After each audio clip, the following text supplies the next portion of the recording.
Fabrice Fourez dépend de Galian. On va parler toujours pareil, professionnalisation du métier, les attentes, quelles sont peut-être les obligations et le rôle de métier et les engagements d'un syndic vis-à-vis d'une copropriété. Je vous laisse vous présenter, Monsieur Fourez. Oui, bonjour à toutes et à tous. Bonjour et bienvenue. Merci de nous avoir invités. Alors, je représente aujourd'hui une entreprise bien connue des professionnels d'immobilier qui se nomme Galian, qui a vu le jour d'ailleurs sur les bords de la Méditerranée, pas très loin d'ici, créée par les professionnels de l'immobilier il y a déjà presque 60 ans. Hein. On aura l'occasion d'évoquer d'ailleurs un de ces métiers de base. Et aujourd'hui, nous représentons 11 000 professionnels qui sont couverts à travers nous. Alors, couverts parce que nous sommes une compagnie d'assurance au service des professionnels de l'immobilier. Voilà, donc 11 000 professionnels sont à travers moi ici. Wow. Voilà. On dirait pas, hein. Non, Ça fait du monde, hein. Ça fait du monde. Pas certain qu'au niveau d'une sensation sociale, ça soit ok, mais... Alors en fait, Galian, c'est pas forcément bien connu du grand public. Nous, on a des affichettes qu'on met dans nos agences, c'est effectivement notre garant financier. Quand vous rentrez dans une agence immobilière, vous voyez des affiches avec des montants de garantie. Oui. Souvent, ça interpelle, les gens se demandent qu'est-ce que ce chiffre. Eh ben, c'est Monsieur Fourez qui garantit ces sommes auprès des clients. Il est gentil. Les agents immobiliers. C'est un super mec. Alors, pas moi à titre personnel, bien évidemment. Ah, d'accord. Parce que les sommes sont élevées. Ouais. Voilà. Il est gentil en apparence parce que pour pouvoir bénéficier de ces garanties, je pense qu'il figure-toi que nous passons sous les fourches codines oui. de Fabrice Fourez et de ses contrôleurs et on doit présenter plus que patte blanche. Mais effectivement, tout ça, c'est dans l'intérêt des clients, des consommateurs, pour les rassurer. Alors en effet, pour nous, il y a quand même plusieurs facettes du syndic professionnel, puisque c'est du syndic professionnel dont il s'agit. Nous délivrons nos garanties uniquement à travers cette catégorie de syndic. Et pour nous, ce qui est important, c'est que le syndic, c'est avant tout un garant du respect des règles. Alors on en a parlé tout au long des interventions de cette matinée, énormément de lois. On parle souvent d'ailleurs du millefeuille à la française. Et en 60 ans, il y en a eu quand même quelques-unes. Hein. Je pense que si un syndic de 65 arrivait aujourd'hui et inversement, vous auriez bien du mal. Les visiteurs. Les visiteurs. Je pense que c'est les visiteurs, oui. C'est ça. Ça sera à peu près la même chose. Alors, il y a eu beaucoup de lois qui sont venues modifier cette profession, et je dirais que c'est tant mieux, parce qu'un métier qui évolue, c'est un métier qui vit, qui est surtout au plus près des besoins de ses clients, et en ça, le métier de syndic professionnel y répond complètement. Alors, plus près de nous quand même, hein, avant d'aller aussi loin que ça, il y a eu la loi Allure qui a révolutionné vos métiers, on peut dire ça. La loi Elan, les ordonnances, les décrets, la plus près de nous, la loi climat et résilience, bien évidemment. Et donc, le syndic, se doit de connaître tout ça. Voilà. Ouais. C'est un hyper spécialiste, je t'ai entendu prononcer ce mot-là tout à l'heure, qui correspond exactement à ce que vous êtes tous. Hein. En plus de ces lois-là, eh bien, il y a tous les codes, donc code du urbanisme, code de la construction, le code civil, le code des assurances, et là on fait le lien avec mon métier. Et donc, et en plus, il doit se tenir au goût du jour en permanence sur ces thématiques-là. Alors là où c'est intéressant d'avoir affaire à des syndics professionnels, c'est que depuis la loi Hoguet, la loi de 70, il y a ces obligations d'assurance en responsabilité civile professionnelle. Qu'est-ce que ça veut dire ? Ça veut dire qu'en fait, si demain un syndic venait à commettre une erreur, parce que ça peut arriver, hein, on n'est pas infaillible, on dit bien que nul n'est censé ignorer la loi, mais si vous trouvez quelqu'un qui les connaît toutes, écoutez, vous serez très fort. Nous sommes là déjà en prévention, ça aussi c'est important, et j'en profite d'être aujourd'hui invité par la FNAIM pour mettre en avant aussi cette volonté qu'il y a aussi bien du syndicat que de leur assureur RCP, de les former, en prévention, de partager avec eux toute l'expertise et l'expérience combinée qui est la nôtre sur tous ces cas de jurisprudence qui sont de véritables choses trappes qui sont tendues aux syndics. Et donc nous sommes là derrière pour faire partager tout ça et lorsqu'il y a malheureusement une problématique qui s'impose, une erreur qui a été faite, Galian arrive en garantie pour réparer le préjudice s'il y en a un. Donc vous voyez, c'est quand même un sujet qui est déjà extrêmement important, le garant des règles. Donc en gros, vous êtes la responsabilité civile des... Pas de tous, mais d'une grande partie des professionnels. D'une grande partie des professionnels de l'immobilier. Et dans le prolongement, mais Fabrice Fourez l'a sous-entendu, nous sommes des professionnels, nous sommes assurés, nous devons répondre à tout cela. Nous ne sommes pas une plateforme numérique. Non. Voilà. On voit fleurir des gens qui veulent proposer des services qui se prétendent être équivalents aux nôtres. Ce ne sont absolument pas le cas. En France, pour avoir un syndic, il faut qu'il y ait un représentant et une personne. Alors il peut être bénévole parfaitement, mais il faut qu'il le sache d'abord, qu'il est syndic. Toutes les plateformes ne laissent pas sous-entendre. Et il faut qu'il en assume les obligations du métier. Mais ça, pourquoi pas, mais les obligations également et la responsabilité qui va avec. Justement, quand on est syndic bénévole, on n'a pas de responsabilité civile. Ou il faut en prendre une. C'est sans filet, hein, je dirais, sans filet pour le syndic bénévole, sans filet pour les membres du syndicat. On a beaucoup de syndics bénévoles, on a des syndics bénévoles, on les connaît tous, on a rencontré, on les connaît souvent à l'occasion où, quand ils en ont assez de gérer les copropriétés, et en général ils viennent nous voir. En général, la première réflexe qu'on a, c'est qu'on leur tire notre chapeau. Parce que être syndic bénévole d'une copropriété, ils le savent eux-mêmes, hein, c'est extrêmement chronophage, c'est du temps.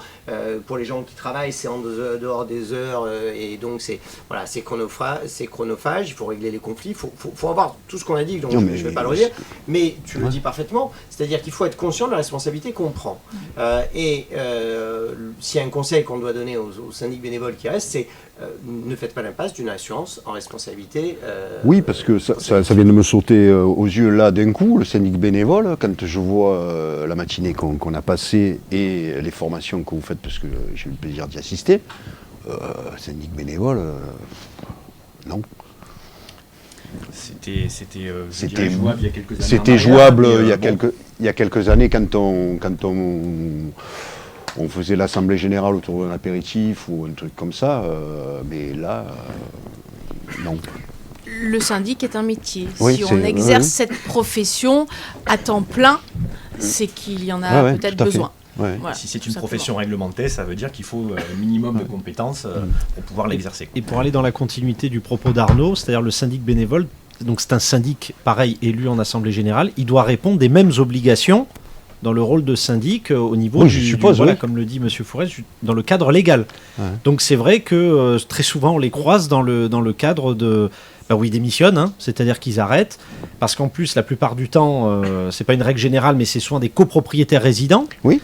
Donc souvent, moi l'argument que j'ai souvent entendu, c'est dire ça tape à ma porte toutes les 2 minutes, je me retrouve à être entre guillemets le concierge, etc. Non, mais encore ça à la limite, mais c'est tout ce que j'ai entendu ce matin qui fait que c'est terrible en termes de responsabilité.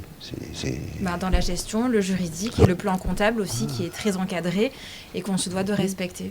Même pour un syndic bénévole, c'est vrai que c'est un point qui est compliqué. Oui.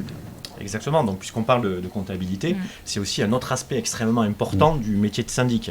Le syndic comptable, en effet, c'est lui qui est le garant également de la bonne application du budget qui a été voté, c'est lui qui établit le budget pour l'année à venir, qui le fait toujours en totale transparence avec les membres du syndicat et les autres copropriétaires, parce qu'il doit être voté en assemblée générale, donc ça c'est extrêmement important. Arnaud en a parlé aussi dans la matinée, c'est lui également qui envoie à tout un chacun, à tous les copropriétaires leur quote-part de charges. C'est toujours le moment sympathique pour les copropriétaires.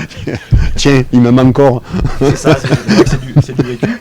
Et qui a aussi le rôle de percevoir les impayés éventuels et avec tout le processus qu'il y a derrière. En sachant évidemment que ce rôle de grand argentier dans la copropriété est extrêmement important, parce qu'il faut savoir mesurer également les conséquences que peuvent avoir un impayé au sein de la copropriété. Coupure d'eau, coupure d'électricité, plus d'assurance, ça aussi c'est extrêmement important, la résiliation d'un paiement de prime, sachant qu'en plus la copropriété ne peut pas être débitrice.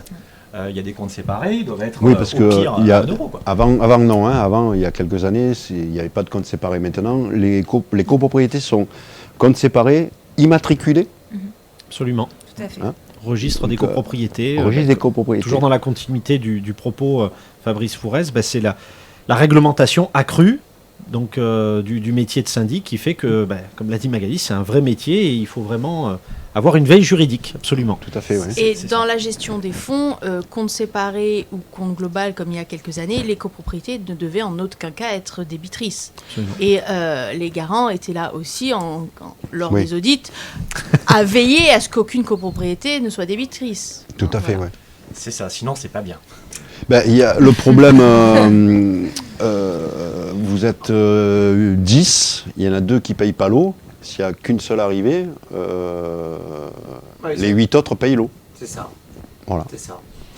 Toujours le problème entre le collectif et l'individuel. On pourrait, en faisant référence à l'atelier de tout à l'heure sur l'électricité, suivant le montage qu'on choisit pour l'électricité, pour raccordement de sa voiture électrique, si on ne fait pas le bon choix de raccordement, on peut se retrouver que demain, le débiteur a son électricité de sa voiture payée par les autres. Donc, voilà. Et le rôle du syndic, il est là.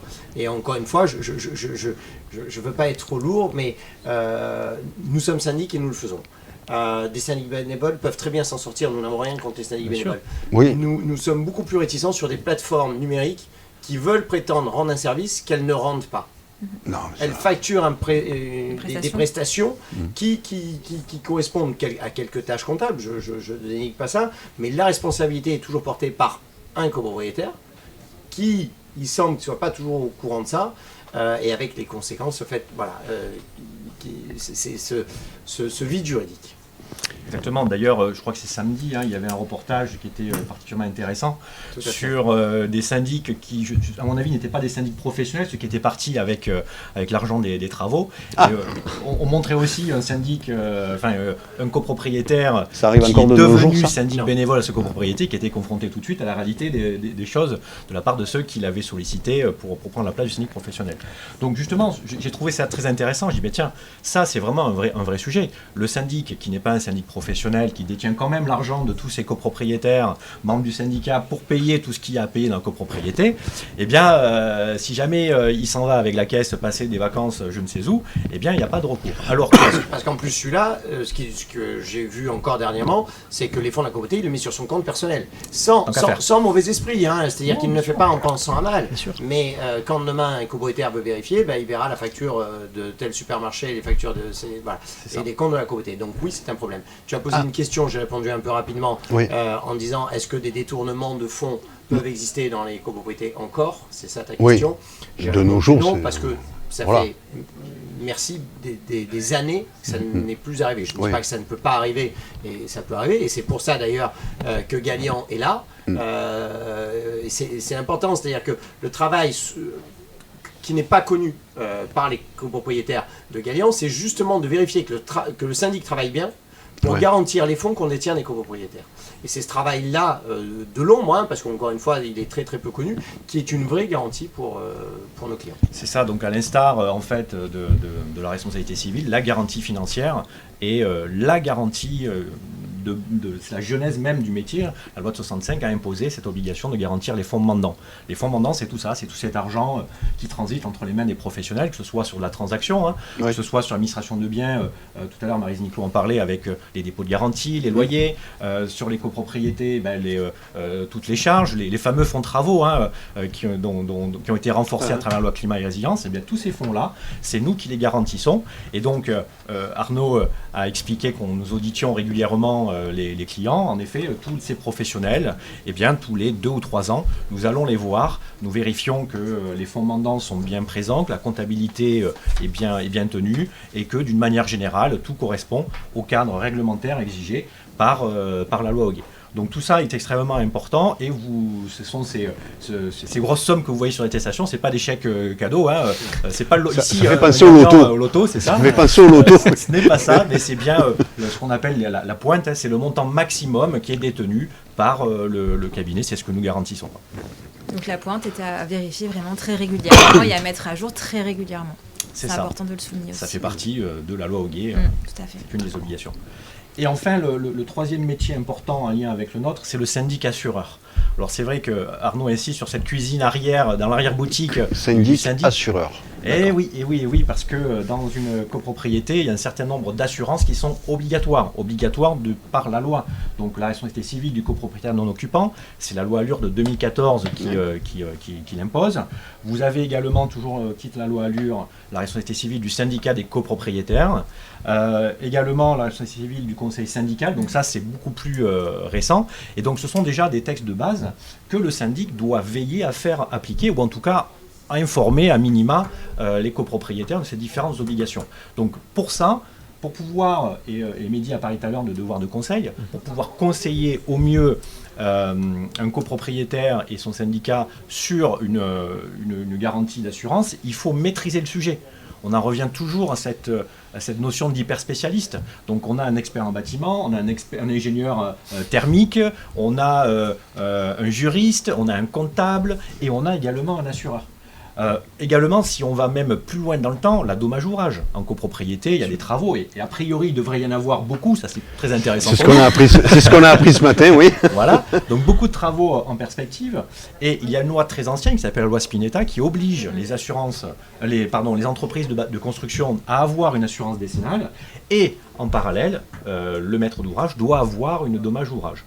Donc c'est aussi au syndic à veiller, lorsqu'il y a des travaux qui rentrent dans ce cadre réglementaire, de mettre en place cette dommage ouvrage. Et d'ailleurs, il y a une jurisprudence constante qui a été encore confirmée par la plus haute juridiction de notre pays, qui dit que le syndic, lorsqu'il fait voter une résolution incluant les travaux, l'assurance et tous les honoraires qui sont liés à ces travaux, il est parfaitement fondé à le faire, puisque c'est bien le sujet travaux qui est l'objet de la résolution. Et ça évite ainsi à ce que les copropriétaires votent les travaux et pas tout ce qui va avec. Et de mettre le syndic en porte-à-faux en lui faisant adopter et mettre en application, au final, une résolution hors la loi, quoi. Voilà. Il y a aussi, pour compléter le volet syndic-assureur, on parle d'une profession réglementée qui est celle de professionnel immobilier, qui croise souvent d'autres professions réglementées, qui est celle de la distribution d'assurance. Là aussi, la règle a changé, vous voyez, vous n'êtes pas les seuls à être impactés. Et d'ailleurs, quand on croise les textes de la directive distribution assurance et celle de la loi Allure, on voit bien quand même la French Touch au milieu, parce qu'il y a quelques ressemblances. Et donc, pour le coup, depuis 2018, vous avez ces professionnels-là qui ont une obligation de se former à tous les produits d'assurance, à l'alimentation assurantielle, et de s'inscrire au registre unique des intermédiaires en opération d'assurance qui s'appelle l'ORIAS. Donc, lorsque vous avez un syndic ou un administrateur de biens qui est immatriculé à l'ORIAS, vous avez aussi la certitude d'avoir en interne à ce cabinet toutes les compétences nécessaires pour pouvoir traiter tous ces sujets d'assurance. Pour la petite histoire, je vous rappelle aussi que le syndic, c'est le seul professionnel qui est présent lorsqu'il y a des expertises en copropriété, quoi. Il y a une nouvelle convention qui est rentrée en vigueur, la convention IRSI, où les assureurs sont plus invités, il n'y a que les assurés qui sont là. Et le fait d'avoir un syndic professionnel qui soit expert en tout, au final, c'est le seul qui va être là pour défendre vos intérêts. Et en matière d'assurance, il y en a quand même, on a vu le volet obligatoire, mais il y a aussi toutes celles qui sont indispensables. Toujours sur le devoir de conseil, la protection juridique de la copropriété. Il ne vous a pas échappé qu'on est dans un environnement de plus en plus judiciarisé. Tout un chacun, beaucoup de particuliers ont une protection juridique avec leur banque, avec leur carte ou d'autres. Des fois même on en a plusieurs, on ne le sait pas. Et n'hésitent plus aujourd'hui à entamer des procédures qui sont extrêmement coûteuses. Les honoraires d'avocat, c'est 200 € la première consultation. Non. C'est 500 hors taxe. C'est 500 hors taxe. Je vais venir m'installer ici. Ça, c'est quand vous avez sonné à la porte. C'est 500. C'est pour le bonjour. Non, c'est que la première. Bonjour, non, 500. Hors taxe. C'est beaucoup moins cher que les avocats. Oui. D'accord. Et vous êtes un petit peu juriste quand même.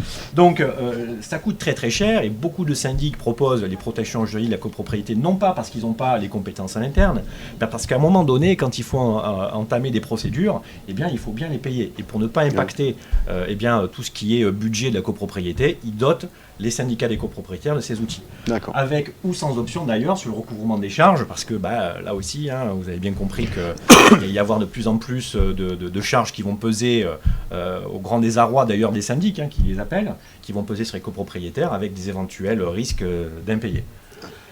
Il y a également un volet important sur le devoir de conseil lorsqu'il y a des travaux. Je dirais que 95% des syndics professionnels, lorsqu'il y a des travaux, mettent en place pas que des dommages ouvrages, mais plutôt des solutions packagées, intégrant bien sûr l'ADO à l'intérieur, mais également avec la tout risque chantier.